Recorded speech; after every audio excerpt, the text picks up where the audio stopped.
First off, who's an Indian?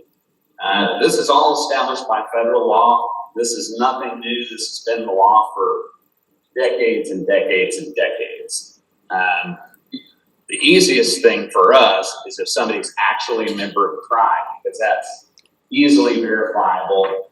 You do it on a daily basis. If they're not a member of a tribe, then the question is, are they recognized by the federal government or a tribe as an Indian? And if either one of those two questions have the answer yes, that individual also has to have some degree of Indian blood.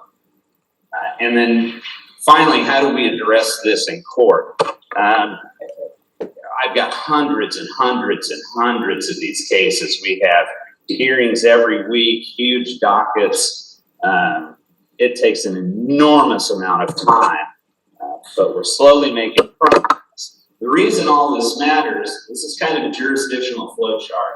I'm not going to go through the whole thing with you, but it'll give you the idea. So the first question we have to ask is what are the possible jurisdictions? One is state court, one is federal court, and the third is tribal court. So if the offender is Indian, that's the first question. If the offender is Indian, then it's going to be not prosecuted by the state of Oklahoma. It has to be prosecuted in either federal court or in tribal court. The easy way to think about it, historically, federal court deals with felonies, tribal court deals with misdemeanors. Now, that's an oversimplification, but that's the general gist of it. Now, to complicate things further, if the victim is Indian, as well as the offender, that changes where the case may go. Again, depending on what type it is. It's not going to be the state of Oklahoma, but either the feds or the tribe are going to have to prosecute that case.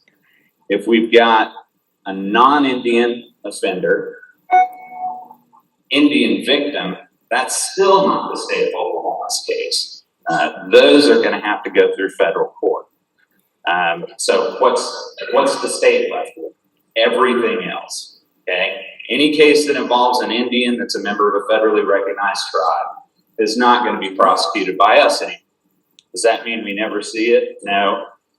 We're still involved in the investigation, some of the front-end handling of the cases, not all of them, but a lot. And we still have to make certain determinations in court, oftentimes before it goes to the feds or the tribes. So to a certain degree, the state, my office still acts as a clearinghouse for 90% of these cases.